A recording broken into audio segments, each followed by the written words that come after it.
Barangay Love Stories. Love Stories.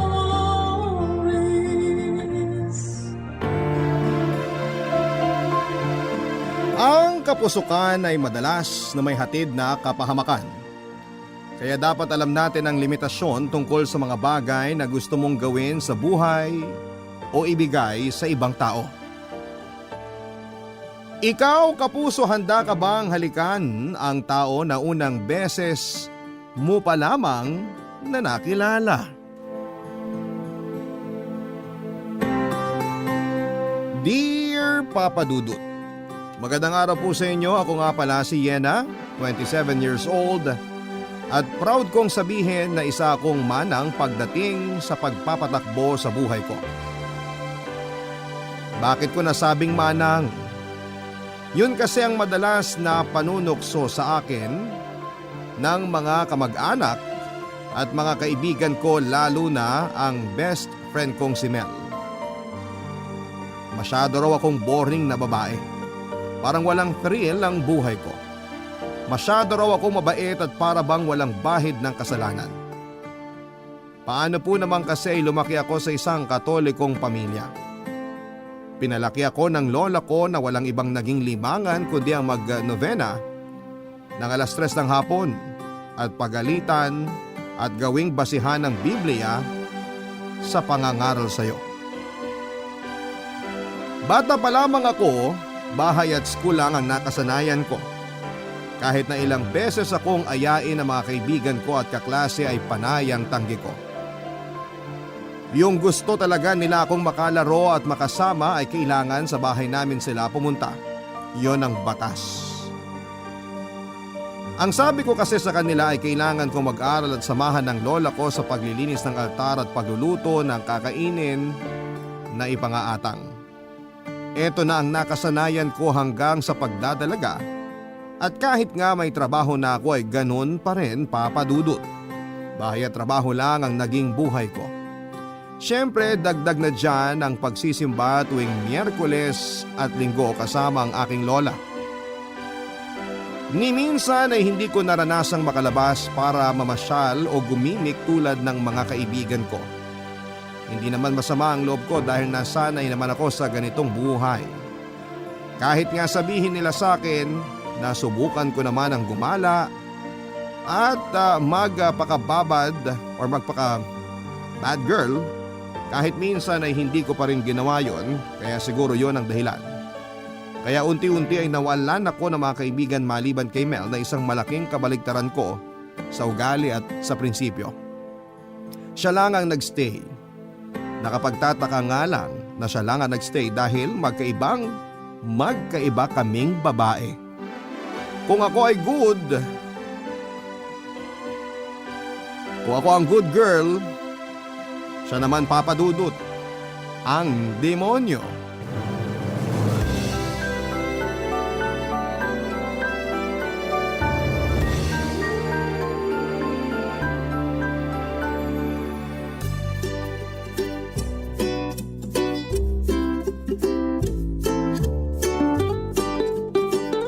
Ay, grabe. Makikitulog muna ako dito sa inyo, ha? Mel, shh, may ala ka na naman. O nga pala, paalala mo naman sa akin mamaya na maligo pagkagising ko. Ngayon ka na kaya maligo bago ka dumikit dyan sa kama ko. Ito naman, talo mo pa nanay ko kumanermon ka eh. Saglit lang. Iidlip lang naman ako dito ng mga 3 oras, tapos aalis na rin ako. Sakto pagkagising mo, samahan mo na kami magrosaryo ni Lola. Naku, tiyak na. No! May kakanin namang ipapakain sa'yo. Kaya kapag napagod ka ng magdasal, saka ka… No! Kahit kailan pinapaniwala mo pa rin ang sarili mong may allergy ka sa rosary, no? Yap, at walang lunas doon, no? Paano kung ilagay natin sa plastic yung rosaryo para mahawakan mo at… No! O sa eco bag? Bakit pa pinipilit mo ako magdasal kasama ng lola mo? Para mabawasan yung kasalanan mo. Alam kong hindi ako mabuting tao katulad mo. Pero kumpara sa'yo, mas masaya naman ang buhay ko, no? Mas masaya nga, pero baka ngayon palang pinaplano na sa impyerno kung ano yung gagamitin sa yung pangsunog. Hindi mangyayari yon. Friends kaya kami ni Satanas. Gentle lang siya sa akin for sure. Huwag kang nagbibiro ng ganyan. Nakakakilabot eh. Oy, mas nakakilabot yung pagiging sobrang good girl mo. Masyado ka mabait. Masyado kang pure. Kadiri! Ano naman ang nakakadiri sa kabutihan? Yan! Yan mismo! Girl, magbago ka na, please lang! Di ba dapat ako magsabi sa'yo niyan? Ako magsasabi nito at sasabihin ko paulit-ulit. Hindi maganda yung masyado kang mabait. Masyado kang prim and proper. Masyado kang alagad ng Diyos. Ewan ko sa'yo. Teka, kukuha lang ako ng sapin sa kama para mahigaan mo at… Masaya ka ba?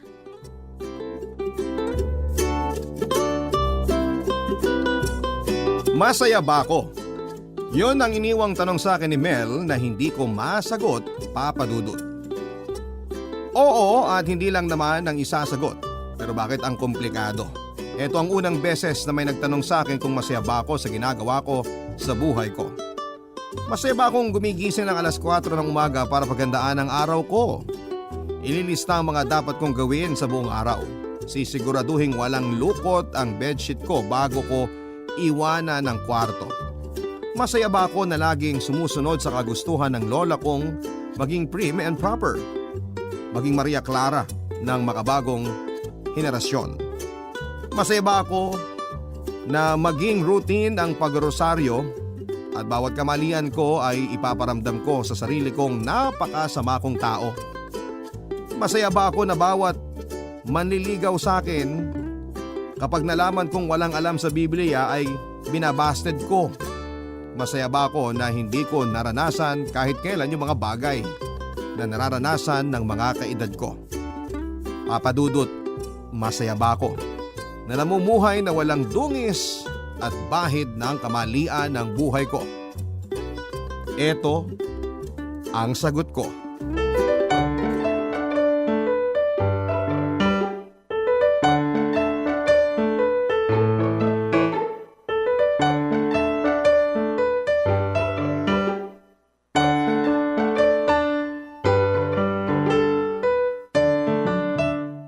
Hindi.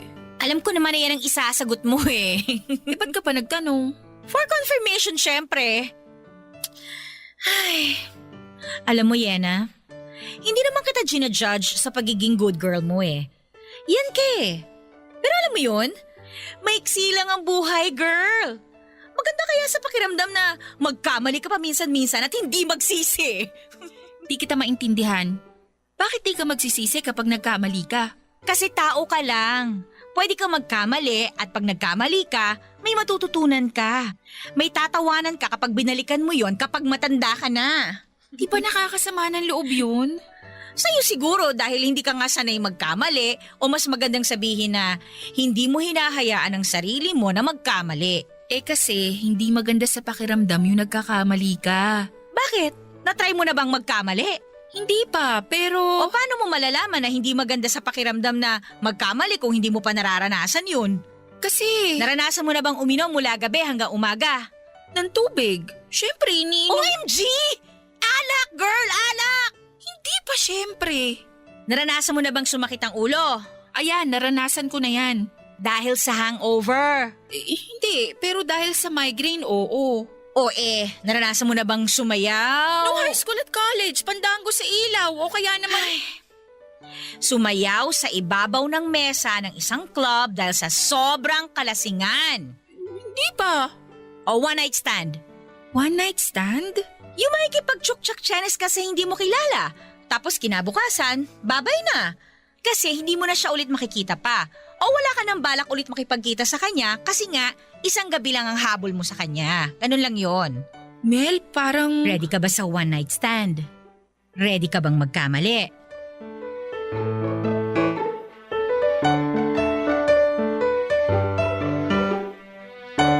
Papadudot, hindi ko po alam kung ano ang pumasok sa utak ko at bigla ko na lamang sinabing oo. Handa na akong magkamali. Handa na akong bitawan yung pagiging manang at pagiging good girl ko na matagal ko ring naging image sa lahat ng tao. Oras na siguro para sumubok na gawin yung mga bagay na hindi ko kailanman naisipang gawin. Parang ang sarap kasi sa pakiramdam na kapag nagkakaedad na, kapag binalikan ko ang pagkabata ko ay mapapangiti ako, mapapailing at mapapasabing, ay, nagawa ko yon. Handa na akong maranasan yung mga naranasan ni Mel at ibang taong naging malaya sa mga pagkakamali nila. Wala namang masamang sumubok ng bago, hindi ba? Walang masamang gawin yung mga hindi mo nakasanayan. Kung hindi mag-workout, edi at least may natutunan ka sa mga bagay na ginawa mo. Barangay Love Stories. Barangay Love Stories. Siyempre, kailangan ko ng tips kung paano gagawin ang mga dapat kong gawin, lalo na yung one night stand, Papa Dudut. Wala pa akong karanasan pagdating sa aspetong sexual. Gusto kong matry ito kahit sa taong hindi ko kakilala. Mas pinush pa nga ako ni Mel na ibigay ko na ang bataan sa kung sino man para raw may experience na ako at hindi na mangangapa pa kung sakaling makahanap na ako ng boyfriend. Sana raw ay magaling yung makaka one night stand ko para may matutunan talaga. Kinakabahan ako sa aking gagawin pero hindi ako pwedeng umatras. Gusto kong magkaroon ng kulay ang black and white kong buhay ng mga panahong yon, Papa Dudut.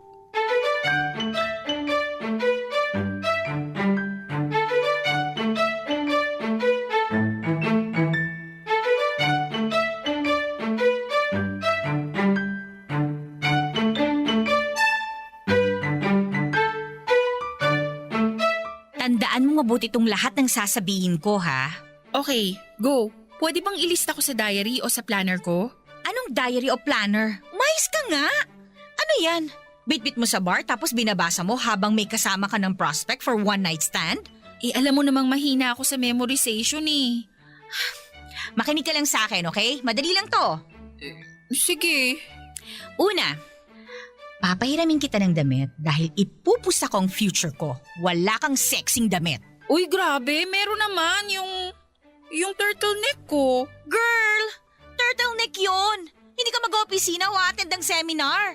Pero short sleeves yun, kaya kita ang arms ko. Ay wow, ang hot ha? Anong gagawin ko kung wala akong pang sexy na damit? Pahihiramin nga kita. Magka-size naman siguro tayo. Huwag naman yung masyadong… Medyo mababang cleavage, hapit sa bewang na dress, at kulay pula. Teka, hindi ko alam kung kaya kong… Kaya mong isuot yun, maniwala ka. Di ba ako kakabagin? Bakit ka naman kakabagin? Bakit nasa dibdib mo ba yung tiyan mo? Sure ka bang mag-work yan? Proven and tested na mga pa-cleavage na damit. Kapag may pinapakita ka, lalapitan ka. O tapos, ano pa? Titig. Importante ang titig. Hindi yung titig na ginagawa mo sa rosaryo mo, ha? Yung may mali siya. Kapag nagkukwento siya, makinig ka. Kunwari, interesado ka kahit hindi naman. Kahit walang kwenta yung mga sinasabi niya, kunwari makinig ka na lang. Pero, totohanin mo yung pagtitig, ha?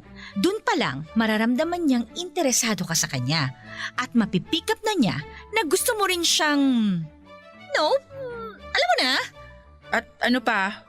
Okay, maging touchy ka. Lalo na kapag tumatawa ka sa mga hirit niya, ha? Gusto ng mga lalaki yun. Maging mapisil ka. Kapag hahawakan mo siya sa braso, diinan mo yung kapit. Yung kapit na parang may pinapahiwatig ka. Kapit na may pinapahiwatig? Basta madiin, sabayan mo ng titig. Kinakabahan ako, Mel. Paano kung hindi ko magawa lahat yan?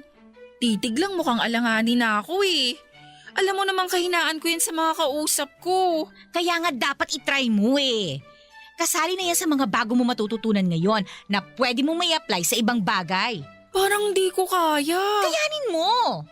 Sa tingin mo may papatol sa akin? Girl, maganda ka. Kulang ka lang sa paggamit ng gandang yan. Sayang yan. Huwag mong bulukin. Gamitin mo na.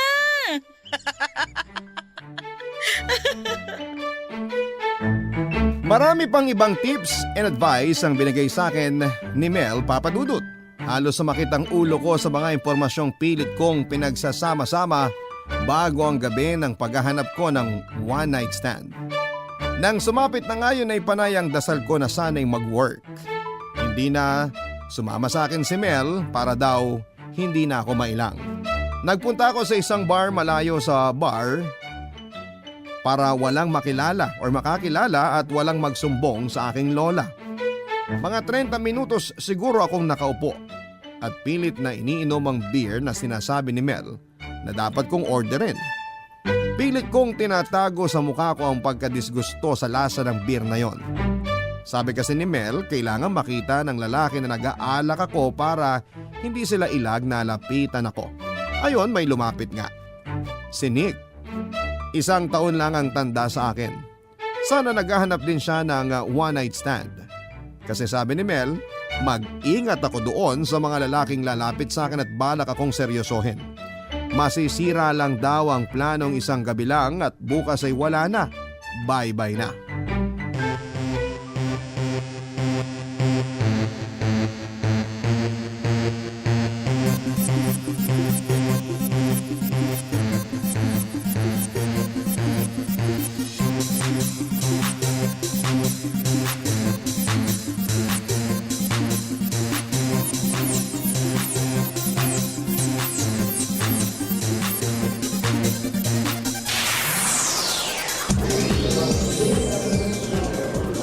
Hi, Hi! Nick. Nick mo? Sorry ba, joke? Yena pala. Nakakatawa naman yung Nick mo. Bakit di ka nagbi-beer? O kahit na anong alak? Di ako umiinom eh. Ay, good boy. Masarap kaya ang alak? Eh bakit parang hindi mo gusto yung beer na hawak mo? Kasi may ibang lasa eh. Parang lasang expired na. Ano yan, delata? Lumang stock siguro. So saan ang punta mo niyan? Ha? Eh kasi may malaki kang bag eh. O baka galing kang biyahe. Ay, hindi. Hindi ko pa alam kung saan ako pupunta. Ha? Bakit hindi mo alam? Explorer ka ba? OMG! Nakakatawa ka! Aray! Ay, sorry. Masakit ba yung pagkakapisil ko sa braso mo? Sinamahan mo kasi ng kuko eh. Hala, sorry. Alam mo, meron akong panglinis ng sugat dito at saka Band-Aid. Tapos pwede ko rin... Teka bakit may dala ang ganyan sa bar? Baka kasi masugat ako kapag binuksan ko yung mga alak na iinumin ko. Bakit kasi ikaw magbubukas may waiter naman nagagawa nun? Strong independent woman ako eh. Okay. Pwede ka bang maka one night stand? Ha? Isang gabi lang, promise. Walang commitment, walang breakfast. Alis agad after. Seryoso ka ba? Ayaw mo ba? Kaya ka ba may overnight bag na dala? Well, para lang handa. Para may mali na may baon kang bag kasi hindi ka maiki-overnight. Dapat alis ka na bago sikatan ng araw. Ayaw mo ba? Kasi kung ayaw mo maki one night stand sa akin, pwede namang... Okay, sige. Payag na ako.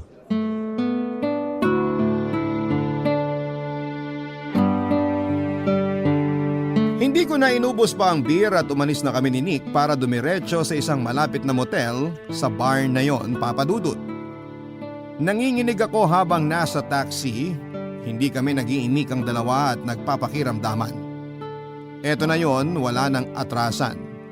Kinapakapa ko ang bag ko para ma-check kung dala ko ang lahat ng kailangan ko sa one night stand na yon. May dalawa akong box ng proteksyon sa gagawin namin. Oo, napakarami ng binili ko, Papa Dudut. Kasi hindi ko alam kung alin doon ang hiyang sa makaka one night stand ko. May mga dala din po akong toothbrush, shampoo, conditioner at meron pang USB fan, ascorbic acid, foot powder, nail polish, wipes at 4 na Bimbo kung sakaling pawisan yung makakapartner ko. At syempre, baka walang aircon doon sa kwarto. Meron din akong 5 scented na kandila para maset yung mood kapag ginawa na namin yon. Para kasing ang romantic kapag meron noon, Papa Dudut. Saka pantaboy ng langaw at lamok, and speaking of lamok ay may baon din po akong katol at mosquito repellent lotion. May DVD rin po ako, baka sakaling gusto niyang manood bago namin gawin yon. Isa pang nagpabigat ng bag ko ay ang isang karton ng full cream milk kasi hindi ako makakatulog kapag hindi ako uminom ng gatas. Na sa huli pinagsisihan ko kasi nga ay one night stand yon, hindi overnight. Dapat bago magliwanag ay makauwi na ako ng bahay. Yun kasi ang paalala sa akin ni Mel na dapat kong gawin. Papa Dudut. Barangay Love Stories. Barangay Love Stories. Nakaupo lamang kaming pareho sa dulo ng kama ng motel na yon, Papa Dudut. Parehong hindi alam ang gagawin. Tumayo ako para kunin ko ang bag ko para simulan ng sindihan ng mga kandila. Pinigilan niya ako at baka raw magkasunog. Sabi ko kahit kato lang yung sindihan namin kasi may nakita akong nakapasok na lamok. Umiling din siya. Kinakabahan na ako at hindi ko na alam ang gagawin ko kaya binato ko siya ng bimpo sa mukha niya at sinabing baka pagpawisan siya. Natawa lamang ito at sinabing bumalik na ako sa kama para masimulan na namin ang dapat naming gawin. Nagtanggal na ito ng pangitaas na damit habang ako naman ay hindi matanggal ang dress na suot ko dahil sobrang hapit nito. Sabi niya ay tulungan daw niya ako kung nahihirapan ako pero tumanggi ako. Di kaya sexy kung tutulungan niya ako na tanggalin ang mga damit ko. Pakiramdam ko talaga ay may mali sa damit ko kaya naman para hindi mainip at makahalata itong sinig ay hinalikan ko na lamang ito. Nabigla din siya sa ginawa ko, Papa Dudut. Nanginginig ang labi ko ng sumunod na ginawa niya, Papa Dudut. Bahala na, yun ang sabi ko sa sarili ko.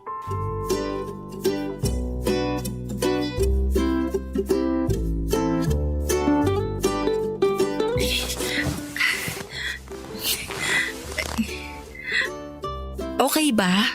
Ang alin? Itong ginagawa natin kahit hindi ko matanggal ang damit ko. Matatanggal din yan. Teka. Oh, bakit? Pagod na ako humalik eh. Nakakasakit pala ng panga. Bakit? Ngayon ka lang ba humalik? Ha? Ako? Dami ko na kayang nakahalikan na tao na iba't ibang lahi tsaka iba-ibang labi. Bakit di ka sigurado? First time mo ba? Hindi baka ikaw. Senior na ako sa one night stand, no? Talaga? Bakit may overnight bag ka? May dala ka pang katulad kandila.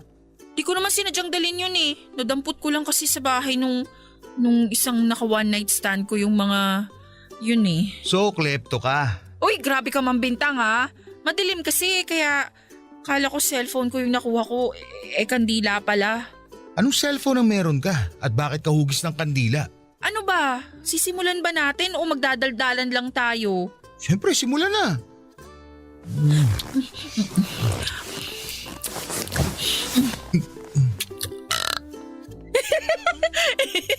Yung digay mo, amoy longganisa. Sorry kasi...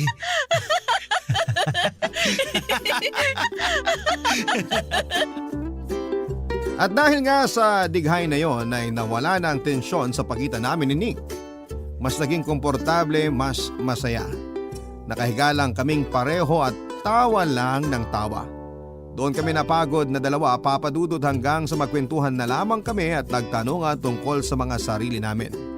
Isang bagay na hindi dapat ginagawa kung alam mong isang gabi lamang ayon kay Mel pero ginawa namin. Wala nagustuhan ko ang presensya ni Nick. Nilabas ko pa noon ang gatas nang mauhaw kaming pareho. Ininom namin yon at natakot ako na baka makatulog ako dahil uminom ako ng gatas. Pero hindi naman nangyayari yon. Mas nagising pa nga ako. Epekto marahil ng mga sinabi ni Nick, Papa Dudut. Nakatitig lamang ako sa kanya habang nagsasalita siya dahil totoong interesado ako sa mga sinasabi niya. Napapahawak ako sa braso niya tuwing nagpapatawa siya. At totoong natatawa ako at humahawak ako sa kanyang braso hindi para landiin siya kundi para patigilin siya sa pagpapatawa dahil sumasakit na ang tiyan ko. Nangyari lahat ng mga gustong mangyari ni Mel sa akin sa gabing yon maliban sa alam nyo na. Hindi namin nagawa yon, Papa Dudut.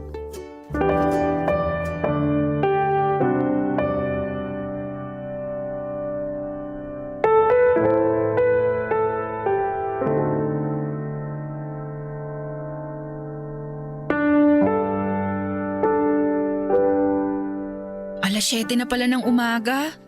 Inabot tayo ng ganong katagal sa kwentuhan? Nang walang nangyari sa atin? Oo. Wow!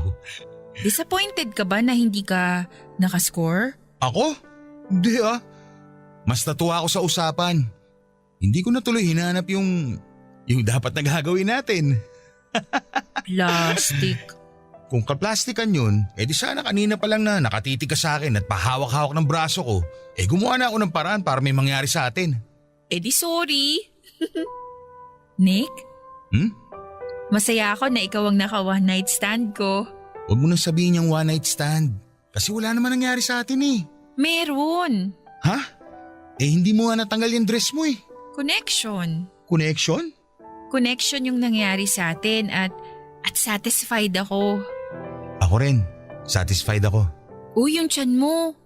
Kagabi tumighay ka. Ngayon naman nag-aalburuto na yung tiyan mo. Ay, sorry. Kinulang sa longganisa. Ano, tara? Ha? I-avail na natin yung free breakfast natin? Sayang yung silog eh. Tara. Nick? Yes? First time ko. I mean, wala pa akong nakaka-one night stand. Ako rin. Tara? Tara.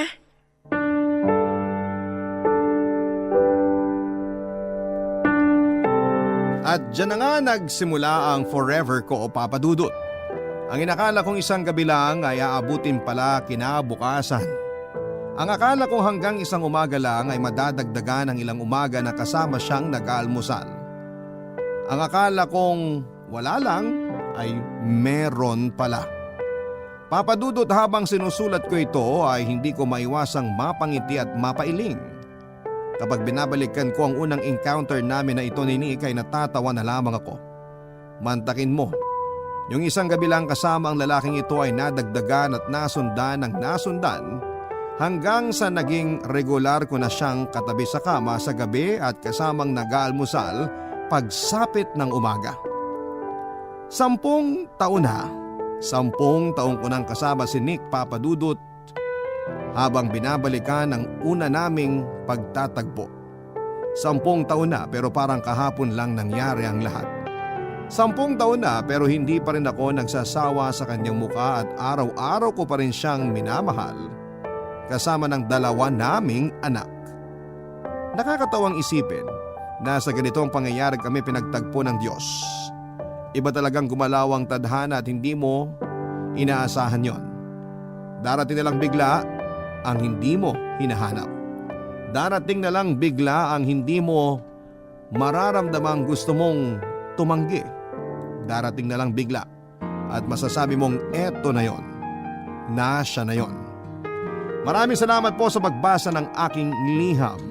Ang inyong forever kapuso at kabarangay, Yena. Nagustuhan ng iyong napakinggan? Ituloy yan via live stream sa www.gmanetwork.com/radio. Barangay LS 97.1